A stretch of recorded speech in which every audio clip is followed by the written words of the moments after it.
Hasnain, I thank you for helping me with my project. Could you tell us a little bit about yourself? So again, my name is Hasnain Ali, born and raised in Houston. I just graduated from Rice University, and I will be pursuing investment banking at Goldman Sachs in the natural resources group. So I'm looking forward to that. Wow, that kind of ties into some of the things that I was planning to talk about, because some people have speculated that the first trillionaire might be might result from actually doing asteroid mining. Which kind of That's interesting. yeah. I was wondering if you've heard that before. I had not. That's really interesting. Honestly, like I believe it. That could definitely be a thing. It's a completely untapped market if someone can figure it out. Well, first of all, did you know that NASA's planning to land people on the moon in 2024? I did not. Not until you told me. Now, about 90% of the people I've talked to said the exact same thing. So obviously, to get the word out there, they need to do something different. Any ideas on what that should be? Like communicating that knowledge of. Hmm. So like I know there was a huge deal about the fact that SpaceX finally put privatized space astronauts in the ISS. I think almost everyone knows about that, the people that I've spoken to. So if that same level of media publicity was given to the moon objective in 2024, I think a lot more people would know about it. But other than that, I think honestly it's just word of mouth by media. That's like the strongest way to do so. Yeah, and maybe the big difference is the SpaceX launching the two astronauts is something that actually happened, whereas NASA notoriously has had all these grandiose plans, and unless you actually see, did astronauts go around the moon? Did we land something on the moon? Maybe as those events start to happen, people will become more aware. As soon as like these big goals they set out to do actually happen one by one, people will start to pay more attention and really believe it. Yeah, and actually think it's possible and that they're going to do it.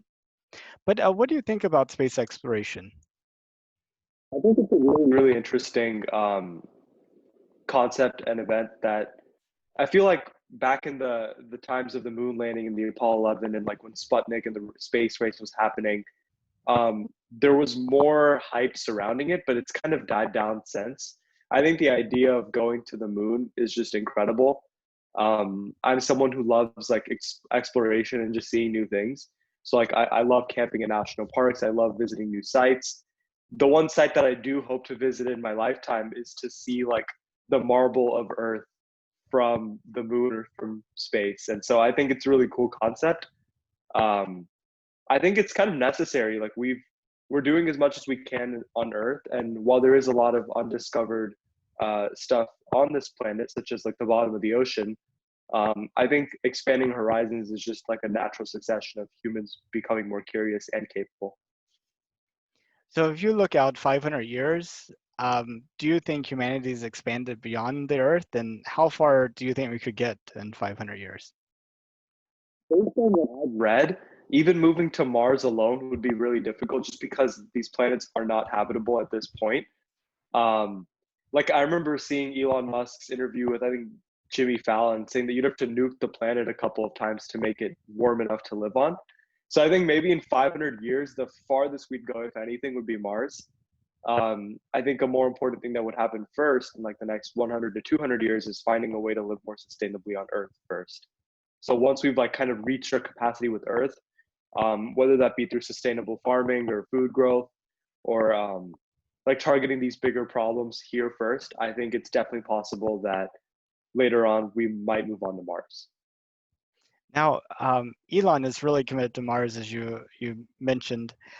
He expects to have a 1 million-person city on Mars, and the Starship that he's developing in Boca Chica, Texas, um, is he's planning to actually have a cargo flight to Mars in 2022 with people to Mars in 2024. Um, and having like massive number of ships go to Mars and back every 2 years, which is when they're in alignment for the optimal orbit. Um, what do you think about that? Too ambitious right now. Um, Privatized space travel is going to be too expensive for the layperson to do. And so if you're trying to create a society of people there, there has to be like balance in backgrounds and like where these people are coming from. If they're all rich people who all like made their fortune from like investments or stocks or just being billionaires or running companies, those same people may not want to do the dirty work of building the society from scratch. So I don't know. I think it's a bit too ambitious to expect that it'll work. And then I don't know too much about the science of the space, the unit that he's building, but 2022 seems a bit too early for that to happen, in my opinion, to happen successfully. Well, I mean, the big challenge with the cost of space travel is that you would build a rocket, use it one time, and it costs like 90 million, 150 million dollars to build. Whereas an airplane costs about the same amount, but airline tickets are cheap because you're able to um, amortize the cost of the plane over you know millions of passengers, um, over thousands of flights. So the big thing here is it's going to be 100% reusable, and you only have to pay for the fuel. And he's planning to mass produce them, like produce two a week, and each could actually do up to 3 flights a day into orbit or around the Earth. So I mean, his plans are like way out there, but he's actually building it. Like he has a factory down there that's actually turning out sections of these ships, and he's ran into some troubles with the testing, but each test gets a little bit further along.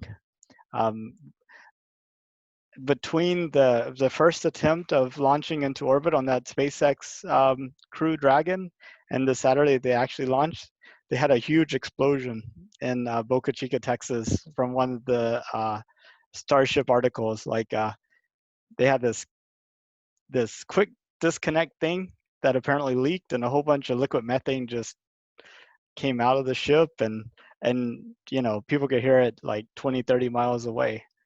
So I did not know that. I didn't know about the reusability or the explosion. Um, okay, so it seems like the tech and the cost part he's already like baked into his mission here. Do you think he'll get enough people to volunteer to go? well, I think you'll get enough people to volunteer to go. The question is how many of those people, once they're on their way, will go, oh, please, please take me back. I think this COVID-19 thing probably made a lot of people, it's like, hey, a trip to Mars would be great. Oh, we have to do this for 6 months, and, because I mean, it'd be even a really smaller space, they might not like it so much. He's planning to get the cost down so that um, it'd be like $500,000 to get to Mars is sort of the number he's been working with. Okay. Yeah. So, Even that seems really steep for like anyone above. Uh, like I think like the minimum you would need to make per year would still be in like the lower upper class, like the bottom of the upper class to even afford like $500,000 for that ticket. well, the idea is that these people would be like colonists. So $500,000, if you think about liquidating your house and all your worldly possessions to go to Those Mars, are moving over. Yeah. yeah, Okay, then I see. then that would be pretty much most of the middle class, I think, maybe. So this would be like this is like a permanent move for them. This is not like a visit, and that's Right. why they would liquidate their assets here to make that happen. Yeah. And I think you'd have to have some really people that are passionate and skilled to make that work. I hope the screening process is good because you don't want your fellow Martian to go crazy. So did you know that Jeff Bezos also has a space company? I did not know. Yeah, it's called Blue Origin, and it has a very interesting business model. He sells $1 billion a year of his Amazon stock to fund his company. Yeah, okay. But he kind of has a different take on space. He's like, Earth is the most habitable place in the solar system. and every other place is like uninhabitable, like really awful to live in. And what he wants to do is to take like, and this ties right into your natural resources thing. He wants to take all those earth harming activities like mining and intensive manufacturing and all these industrial processes and create the infrastructure that would allow for those things to be moved off the earth, so that then you're protecting the earth as, kind of like what it's best at, which is life and things. And I was wondering what you thought about that vision. I haven't heard that take before. Most of the time when you hear about exploration, you see it in the light of wanting to move toward that planet becoming habitable. But for him to kind of outsource things to other planets, like resource extraction, which we already do heavily, that's a really interesting take. I think that that's something that seems far more reasonable. It's much more reasonable to send machinery to Mars and keep it there rather than people and expect a society to grow there to even a fraction of the capacity that it is on Earth. So, yeah, it's a very interesting take. Um, any Have you done any like research on like doing mining off of the earth? I mean, like, do you foresee that at some point in your job at Goldman Sachs, where you're looking at natural resources, that some part of it might at some point soon not be on the earth? About that. In my time at Goldman Sachs, I don't expect to be looking into that, though it would be cool if we do start to see Bezos move more into this space and, require the capital to do so. Um, I don't expect to see that, but it would be cool. I would be delighted to see something like that. I just don't think it's going to happen in my time there. Okay. Because I really think like the next 10 years, like in 2030, ev- all the stuff that seems like so latent and seems like was a dream that we kind of gave up on, I think it's going to come real. I think our view of this moment from 2030 is going to be like, you know, like being on this side of the iPhone and then looking back at before the iPhone was created. The idea that you could, just look up anything on your phone and send pictures all around the world and have calls like this. It's like, yeah. Jump from 2020 to 2030 is going to be larger than that of 2010 to 2020. For space, it will be. I don't know about Yeah. I don't know about computers and communications and technology like that. I think um, maybe that drives more innovation in those areas too. Hmm. So, what was it like? Just a random question. You're one of Like, the for few people. example, if space. I'll say again. Oh, I was going to say that, yeah, like any interesting developments that happen in space could, like, for example, with satellites becoming more effective or something, or having like another base on Mars could improve like the speed of networks on Earth. So that was just like one way that space could advance other fields. Yeah, and just the phenomena of electromagnetism, actually understanding about the propagation of radio waves and that radio and light are the same phenomenon. I mean, that discovery was done by astronomers and is so fundamental to everyday life. I mean, by going and looking the universe from a little bit further away than we've always looked at it, I wonder what basic things we're missing. You know, it's like having a book and you only look at the spine, and then at some point you decide to try to open it up, and you're like, wow, there's words in there. Yeah. So, well, um, you're one of the few people that I've talked to that graduated this year.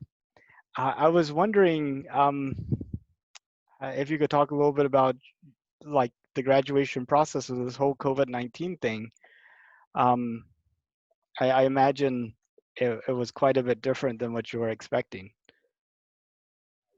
Um, the thing that actually happened was in my spring semester, I went to Boston for a trip for a conference at MIT, the Sports Analytics Conference. And the day that I got back, when my flight landed, I get a text from the Rice University like communication center saying your classes are canceled for the next week. And then the week following that was supposed to be spring break. So I knew that I'd be off from school for at least 2 weeks. And then somewhere in those 2 weeks, they told us that the semester is going to be completely virtual. So I came back from a flight expecting to take an exam the next day, only to find out that like I wouldn't be like seeing my friends again for like the following 2 months or even having the graduation. So it was kind of like unexpected for me. It wasn't anything that like led up to a specific moment where I kind of knew like, oh, it's gone. It was more like, oh, just like that, I never had like a resolution or ending. So it was a little bit sad. Um, and until things with COVID get better, I probably won't be able to see like my friends across different cities and states. Um, but I think that this entire process shows how capable we are in work and school to move online. So I think work from home and more virtual communication and events will be happening in the near future. Just because I think now this is tried and tested, and people can actually rely on it on a large scale. Yeah, and not only like communication, but I actually used a virtual doctor for the first time during this time. I had gotten like you know, like an infection on my finger, and I was able to have the doctor visit and show her my finger, and she prescribed antibiotics, and I got those done. And then like our groceries are getting delivered, and it's just like everything is like online and virtual now. Shown that we're capable of running like everything, our daily lives, in the scope of our phones and laptops, just because while we didn't know it was possible before, now like we have the evidence that it works. And now that larger companies realize that they can have work from home, um, they may not have to spend as much as they do on like PP&E or like buildings or rent or even insurance costs for those buildings. So I think this could be really big cost cutting trend in the next few years if companies decide to go about it. Have you found it harder to like stay on a schedule and focus and all those things without having like classes and After having graduated, I think it's a bit difficult, but what kept me in rhythm was that I was applying to business school programs, the deferred enrollment programs, where you apply now and then matriculate 5 years later. And so doing applications for those schools um, made it easier to like focus on work and like actually get out of bed to sit at a desk. But since those have been submitted, it's been a little bit harder to stay motivated to stay on schedule. what's the motivation for you and the university to actually make a commitment so far in the future? The premise of these programs is to find students who want to take bigger risks. Um, my essays were about how I wanted to start a search fund. That's like been my ultimate goal. Um, but if I do that in the next 2 to 5 years and end up failing, I can go to business school as kind of like a safety net, as opposed to not having that 5 year safety net. I wouldn't be able to convince myself to take such a risk. And this stems a lot for the engineers who might want to pick a startup instead of a bigger company and take that bigger risk. Um, so that's kind of the premise of these programs.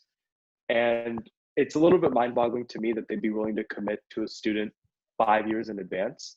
But I think it enables the few students that they do take. These programs take somewhere between 50 and 100 students every year. I think it enables these students to like really reach their, like really hit their peaks early on or like earlier so they can like expand their career later even more so. That is really neat. Well, I definitely wish you luck in your gig at Goldman Sachs and at the MBA program. And you talked about a search fund. What is a search fund? So a search fund is typically taught in business schools as an entrepreneurship through acquisitions program. And this type of fund is where 1 to 2 individuals raise capital from investors and then take that capital and acquire a company with it, a company they may not be doing so well in a certain industrial space or just any space really, um, and then turn it around. So basically, instead of betting on the company's success, you're betting on, or rather, the investors are betting on the entrepreneur, and they're betting that that entrepreneur can make them the returns. So I am pretty industry agnostic at this point in that I don't really know what I want to pursue long term. I don't think I want to be in natural resources as far as it relates to oil and gas. So unless we move into more interesting things like the things you talked about, I want to expand into something more relating to like tech or industrials. And so given that I don't really know where I want to be, I want to be able to make myself as prepared as possible so that investors can trust me to run any company that I'm able to run later. So that's the idea. You become an entrepreneur and a CEO uh, of an already established business, so you don't have to start everything from scratch and go do like Series A funding and whatnot. That is really neat. Uh, for Virgin Galactic, the space tourism company that Richard Branson had, I think they had what they call a SPIF or a spec or something like that, but a special purpose equity fund. So like, Yeah, I remember these. Yeah, yeah. Branson was on Shark Tank, right? I don't know. I, On Shark Tank recently, he has like white hair, I really kind of eccentric guy when he speaks, British guy. yes, yes, that's Yes, true. yes, yes. Yeah, yeah, yeah. I do remember reading about that. Yeah, yeah. I love Richard. He's a crazy guy. So they had this IPO for this company that had no business, and then they did the merger with the private company. So it sounded like similar to your search fund. Yeah, yeah. That is a very similar concept. Yeah.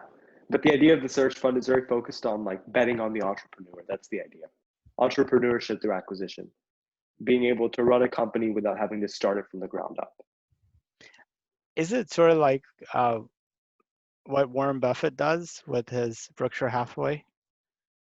It's a little bit different in that he has been more active in terms of like garnering a portfolio. A search fund ends up being like the fund ends up dissolving so the entrepreneur can run the company. Um, Warren Buffett assembles a portfolio of these companies and tends to like run them all together. So that's like the difference that I see. Search fund models were first invented in like the 1980s at Stanford and Harvard. So it's a pretty new concept in regards to just like financial management. But uh, the main difference between those is that Warren Buffett tends to acquire portfolio companies, whereas a search fund becomes the CEO of that company. And one benefit for the company is you know that the entrepreneur has the money, and the benefit for the entrepreneur is you know the business is you could choose which business you want to buy, I guess. Exactly. Yeah. So you have the flexibility of choosing the industry that you're interested in, and instead of relying exclusively on uh, your investors to like trust the industry, they're rather betting on you.